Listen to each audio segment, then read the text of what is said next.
जय श्री हरि राधे राधे। होली से ठीक 8 दिन पहले का समय बहुत ही महत्वपूर्ण माना गया है। जी हाँ, होलाष्टक। आज हम जानते हैं होलाष्टक क्या है, होलाष्टक क्यों माना जाता है, क्यों इसमें शुभ और मांगलिक कार्य बंद हो जाते हैं। होली से ठीक 8 दिन पहले होने वाले इस समय को होलाष्टक कहा जाता है। जैसा कि नाम से ही स्पष्ट है, होली और अष्टक यानी होली से ठीक 8 दिन पहले का वह समय जब ग्रहों की स्थिति कुछ धीमी पड़ जाती है, शुभ और मांगलिक कार्य बंद हो जाते हैं। इस साल 2026 में 24 फरवरी से होलाष्टक की शुरुआत हो रही है। ऐसा माना जाता है कि यह दिन अच्छे नहीं होते हैं किसी भी मांगलिक कार्य को करने के लिए। 3 मार्च को होलिका दहन के साथ होलाष्टक समाप्त हो रहा है।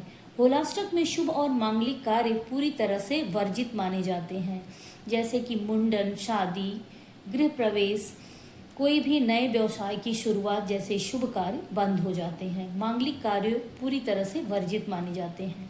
इन 8 दिनों में असुर राजा हिरण्यकश्यप ने अपने पुत्र प्रहलाद को भीषण यातनाएं दी थी। अष्टमी से लेकर पूर्णिमा तक प्रहलाद को मारने के कई प्रयास किए गए, इसलिए इन दिनों को कष्टकारी माना जाता है। ऐसा भी माना जाता है कि अत्यंत कठोर शारीरिक और मानसिक यातनाएं इन्हीं 8 दिनों में भक्त प्रहलाद को दी गई थी। पौराणिक कथा के अनुसार असुर राज हिरण्यकश्यप भगवान विष्णु को अपना सबसे बड़ा शत्रु मानते थे। उनके राज्य में उनकी प्रजा या कोई भी मनुष्य भगवान विष्णु की पूजा आराधना करे तो वे उसे तरह तरह की यातनाएं देते और कारागार में बंद कर देते। उन्होंने अपने पूरे राज्य में ऐसी घोषणा करवा दी थी कि कोई भी भगवान विष्णु की पूजा आराधना न करे और न ही उनका नाम ले। भगवान विष्णु की बिल्कुल भी वह हिरण्यकश्यप नाम तक नहीं सुनना चाहते थे और हिरण्यकश्यप के घर ही उनके पुत्र का जन्म हुआ, जो थोड़े से बड़े हुए भक्त प्रहलाद, जो भगवान विष्णु के अनन्य भक्त थे। अपने पुत्र भक्त प्रहलाद को हिरण्यकश्यप ने बहुत समझाया कि वे भगवान विष्णु की भक्ति न करें, लेकिन भक्त प्रहलाद निरंतर भगवान विष्णु की पूजा आराधना में भक्ति में लगे रहे। हिरण्यकश्यप का धैर्य छूट रहा था। उनके पुत्र प्रहलाद की भक्ति निरंतर दिनों दिन भगवान विष्णु के प्रति बढ़ती जा रही थी। अंत में नाराज होकर हिरण्यकश्यप ने प्रहलाद को दंड देने के लिए क्रूर यातनाएं देना शुरू किया।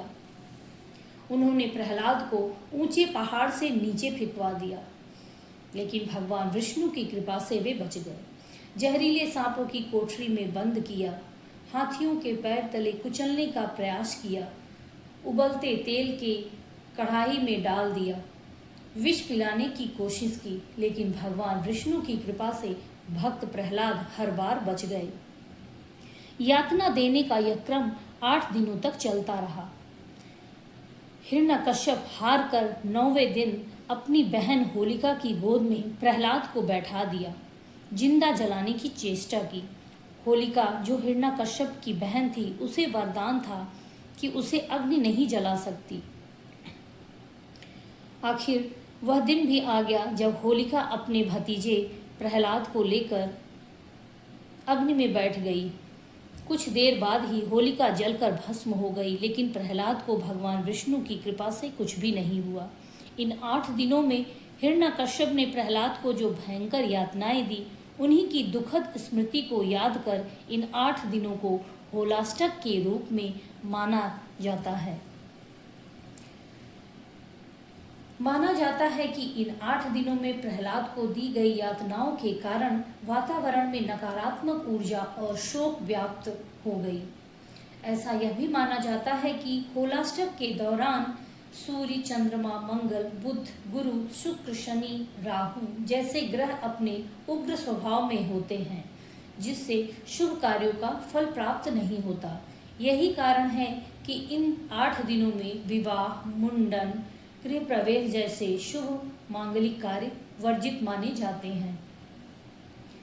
भले ही होलाष्टक शुभ कार्यों के लिए वर्जित है, लेकिन यह समय साधना, जप, तप और दान के लिए सर्वश्रेष्ठ माना गया है।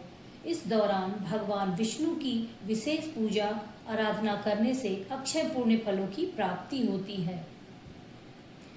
होलाष्टक होली दहन के साथ होता है।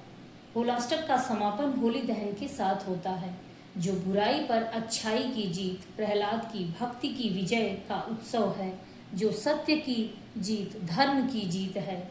इसके अगले दिन ही रंगों की होली खेलकर इस कष्टकारी समय का अंत का आनंद मनाया जाता है। जय श्री हरि, जय जय श्री राधे।